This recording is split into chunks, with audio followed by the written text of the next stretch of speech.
Yeah, well, super excited to get out with a W. Obviously, didn't go according to plan in the first half. I give a lot of credit to Western Michigan. You know, I'm sitting watching college football today. They took North Texas to overtime last night, and I think you saw the score. North Texas beat Washington State. I'm assuming pretty good. It was in the fourth quarter when I last watched, and a really good football team. Did a lot of good things. At halftime, we came in and kind of had some conversations about where we needed to go, and I thought our guys responded very, very well defensively.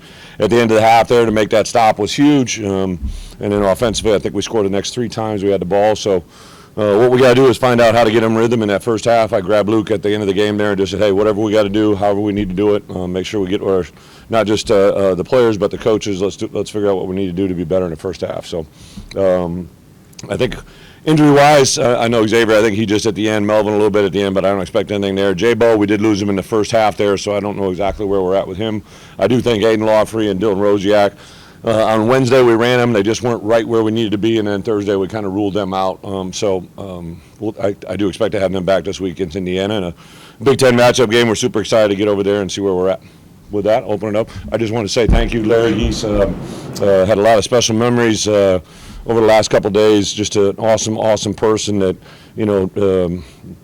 it sounds crazy, right, to give $100 million, and that's obviously an awesome thing in itself. But what I've just been blown away is the things that he gives personally, right? His time, his mentorship with our players, his care, obviously says a lot of great things about Josh. I don't think that gift ever happens if it wasn't for Josh Whitman and his relationship with Larry Geese, and to have a $100 million jump on our stadium and everything else that Josh and his crew will put together just speaks volumes of where this program was at. I think to come out there at the start of the game and to know we're playing Western Michigan and to see the crowd the way it was and to see them respond was absolutely awesome. The great thing about being here right now is it's starting to be really good, but I think it's just scratching the surface how good it can be. So really excited about that moving forward, and thank you, Larry, for that opportunity. With that, I'll open it up. Like flip the switch at halftime.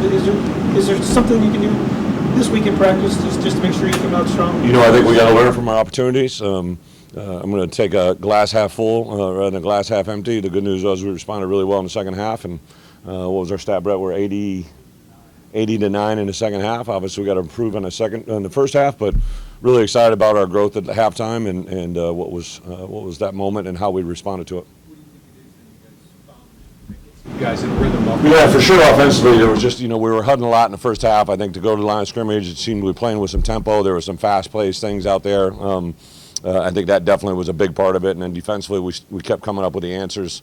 So it was kind of 3 and outs. I know Hank had a nice punt return there that kind of seemed to get everybody going as well. Does Luke looks like RPOs? He's really comfortable in what he's reading. Is that something you think you guys can continue to unlock with him and within your offense? Yeah, I think a little bit. You have to take what the defense gives you. But on the same account, Luke's a really intelligent player. He's an accurate ball placer. I think he can do some things at the line of scrimmage, and once he's in rhythm. Luke is a rhythm guy, though, so I think the key is to find that rhythm and stay with it. That could be just as important as the play call itself, in my opinion. But there was kind of a thing here, a thing there. It was a player here, it was a player there. Barry botched a call like I got after his ass a little bit, right? Like, hey, we need to move forward, right? And the good news was there's a lot of chatter after the play. I want to have chatter about the play, right? And I thought we did a nice job of adjusting, making corrections in the second half, and obviously the result showed it. Which play? Which play? The third and one call. Brett, you said on the radio that you thought Khalil grew up tonight. When we get it, he keeps just saying, I keep learning from Caden and Aiden. Yeah. What did you see tonight from him? Yeah, Aiden Lawfrey today, or this week, I think Aiden probably knew he wasn't going to go as much as I was hoping he was going to go, and he just poured into him. The great thing that we got going in our locker room, and I told this to our guys, right, at halftime last week, I didn't know where we were going to go, right? I was hoping we were going to go in the right direction. Obviously, they came out and put the answers, but in the postgame presser, Brett always sends me a bunch of quotes from our guys, and just the things those guys said about their teammates, and it wasn't about me. I thought Hank Beatty had a question that allowed him to talk about him, and all he did is talk about the defense. Tanner Heckel got asked about making an interception and the plays he made, and all he said he wanted to do is get the ball back to give it to Luke, right? That's not made up. That's how they think. That's how they walk. That's how they talk, and those things are a lot of fun to coach. And obviously, I can't repeat what I said at halftime. I was probably as spirited as I've ever been as a head coach since I've been here at Illinois, just because I think I know what this team is potentially capable of doing. I slapped the board that my hand is still numb. I'm probably going to have to get it checked out.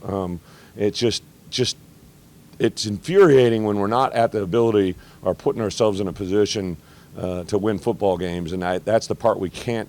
This Indiana team is a really good football team, right? And we can't give away 2 quarters of football and expect to be in the contest at the end.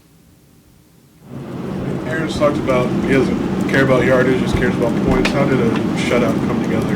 Yeah. Well, I think midway through that third quarter, I was like, all right, we're playing with, obviously they're rolling both quarterbacks through. When 10 was in there, he's a different player. Lowry, number 12, has a little bit of spice to him. He definitely ran the ball, did some things. So I thought our defensive adjustments to him and what he did is really, really a good part of that. And then we just didn't give up the big plays, right? Just got guys down, got a little bit more aggressive, I think, on third down, and the results were where it's at. I think it just kind of played out, and then definitely in the end, midway through the fourth quarter, the guys on the sideline were talking about it, and we started playing guys through there a little bit. Some more bodies, some more players. Good to see Grant Bierman.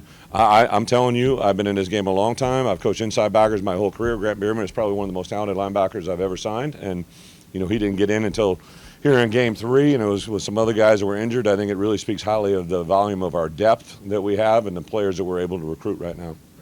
Even through a 3-0 start to say, hey, we need to do better going into the stretch of games you have coming up here? Well, I think I can say it, but it's really what they want to believe, and I think our guys. There was a lot of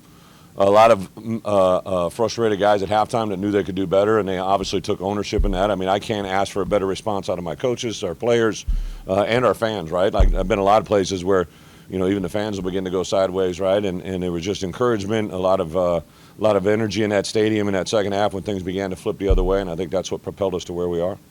A bit of boiled frustration from you, but what specifically needs to change for you to feel confident about deep first halves? Well, none of that changed for me. I'm confident as hell.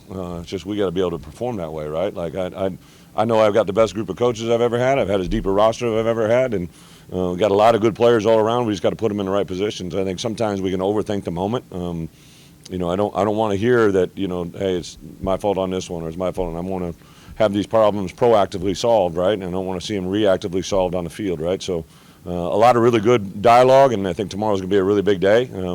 We'll put this game to bed and jump into our Indiana preparation. We were already able to get a jump on that last spring and this fall during camp, but really excited to put it in motion this week.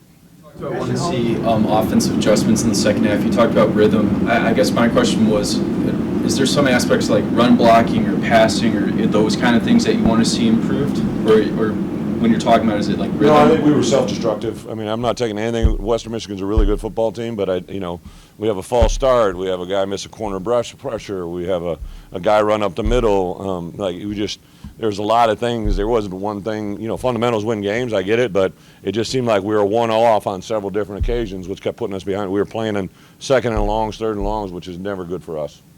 Show you something in practice? Yeah.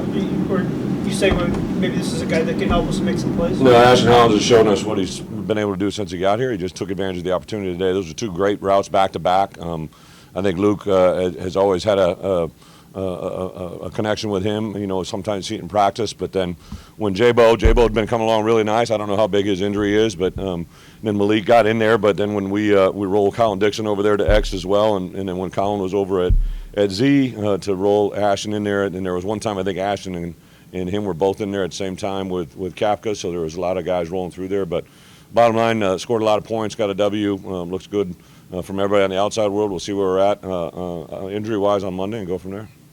You talked about Khalil had a moment at Duke that you thought was kind of that moment. Yeah. Was tonight similar for Caden to get going a little bit? He seems like a guy who, after a couple games, really gets some rhythm. Yeah, once I knew Aiden wasn't going, we kind of knew offensively he was going to carry the workload, and there's a little moment in pregame where we go to team, and I always, in my career, I've always grabbed the running back when he runs that play, and I just grabbed him and I said, today's your day. I think today will be a day we look back on and you feel that you could put the team on your back, and it's kind of ironically how it happened in that third and fourth quarter. And Khalil comes in there and has a nice change of pace, but Caden Fagan, I thought this week began to show some things that you'd seen him kind of get close. There was a play last week where he could have just pulled his leg through, and then today there were several of those I thought he did, and then he just listen, you got a business decision when you're going to make a tackle on him, right? Like, you don't know if you're going to go high or low or jump on his back or fall down, but he's a really big, powerful back with a lot of great attitude and really good upside.